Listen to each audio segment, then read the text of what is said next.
right? Okay, yep.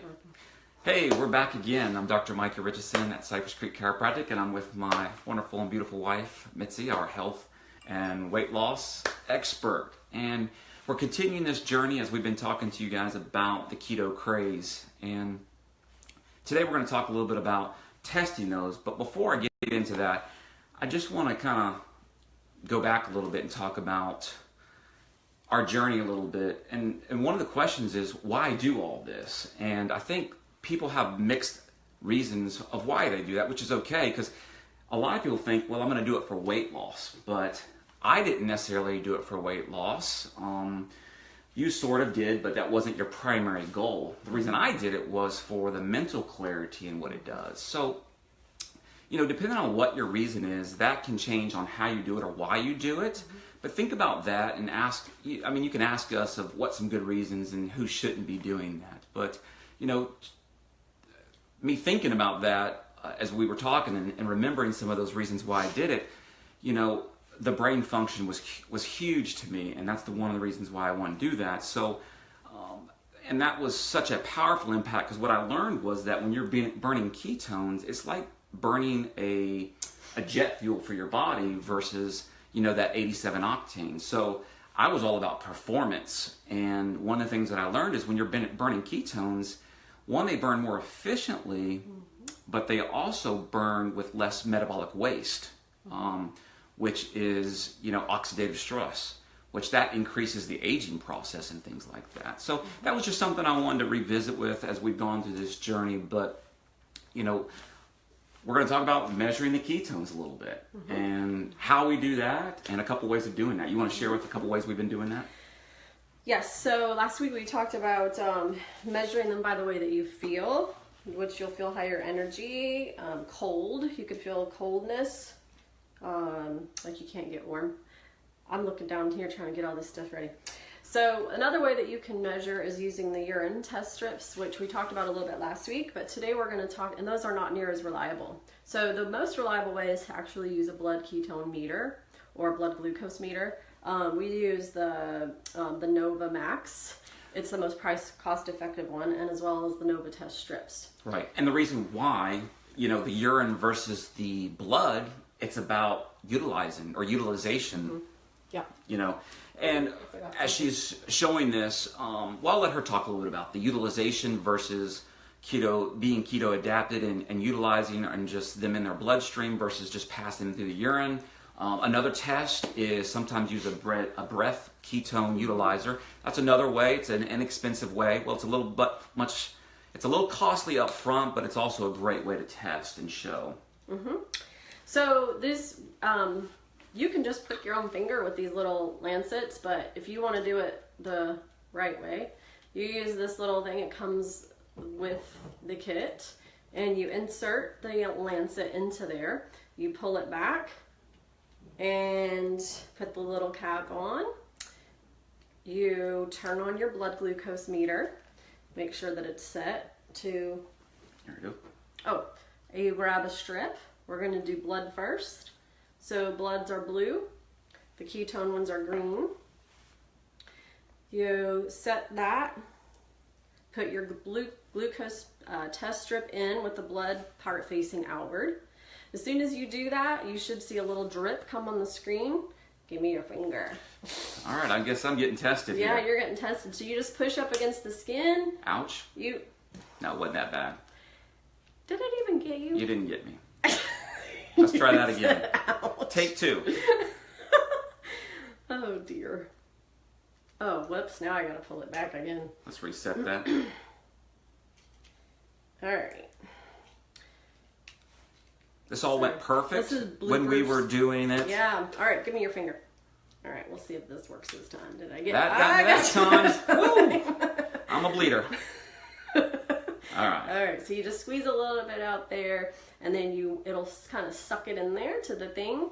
You'll start seeing it counting down, 5, 4, 3, 2, 1, and then it'll give you your measurement on the screen.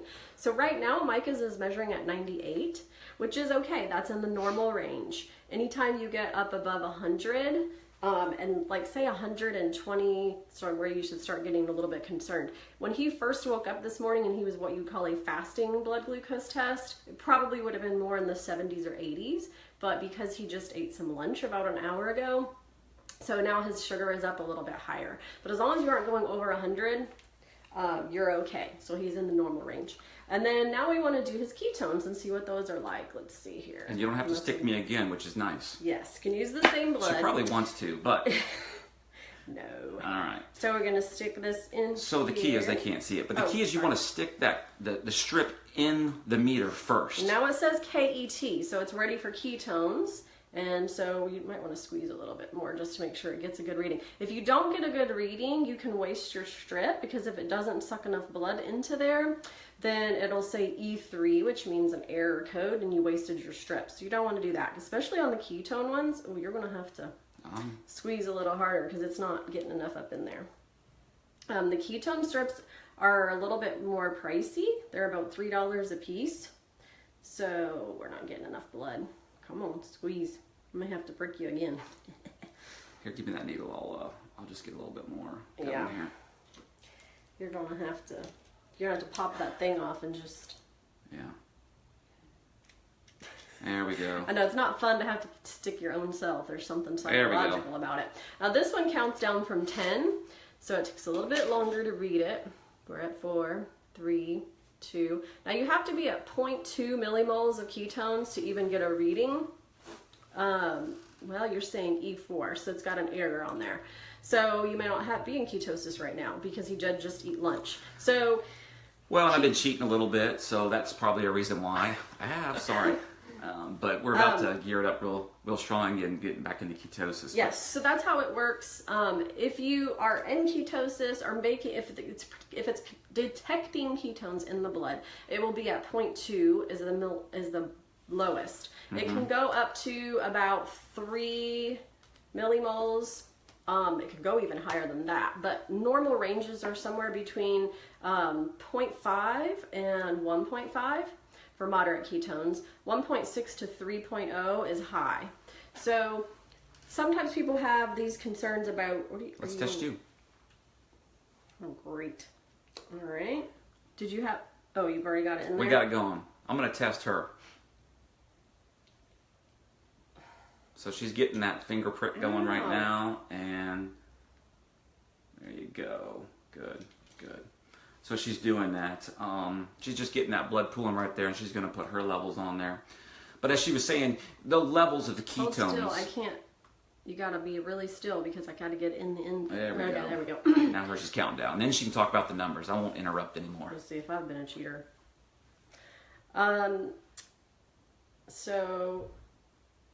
Okay, so I'm at 0.8. There's such a glare, but mine's at 0.8. So that's showing that I do have some ketones in my blood right now. So that's good. That's what you want. Let me have that to wipe. Yep. So anyway, one of the concerns that I would hear from some people is about ketoacidosis. So if you are not a type 1 or type 2 diabetic or an alcoholic, you really don't have a reason to be concerned for having ketoacidosis when practicing the ketogenic diet.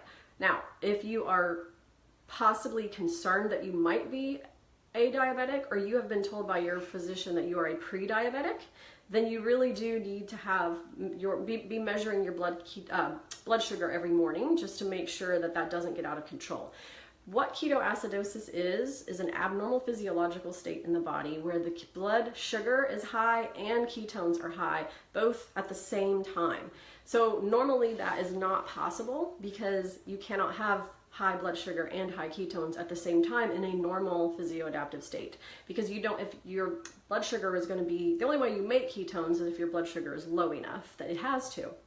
So that's what ketoacidosis is, and it can be very dangerous. You can die from it. Yeah. One of the signs of having it is being very nauseous, beginning to vomit, things like that. So if those things are happening to you when you're practicing the ketogenic diet, you need to call a physician or go to the emergency room. And our recommendation is if you even think you're pre-diabetic or have diabetes, don't just go at this alone. Right. Find a health coach. Do it with someone who knows what they're talking about.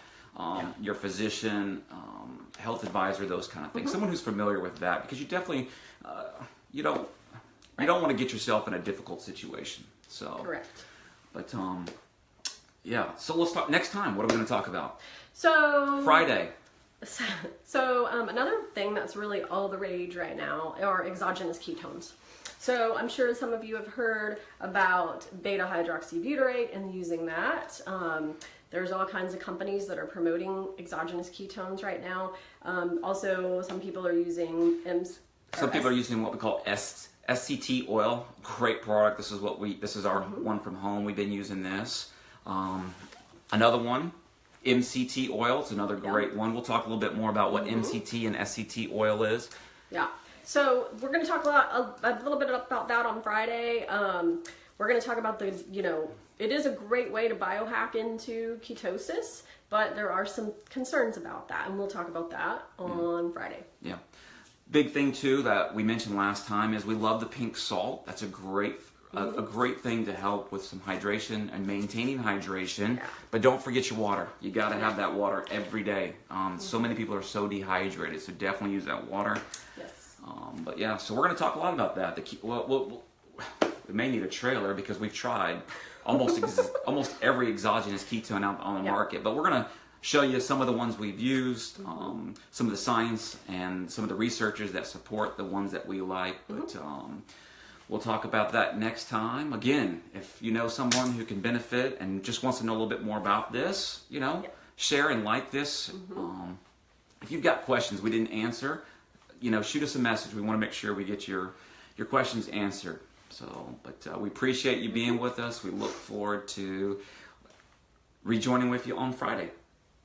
All right. We'll see you next time. Have a great day.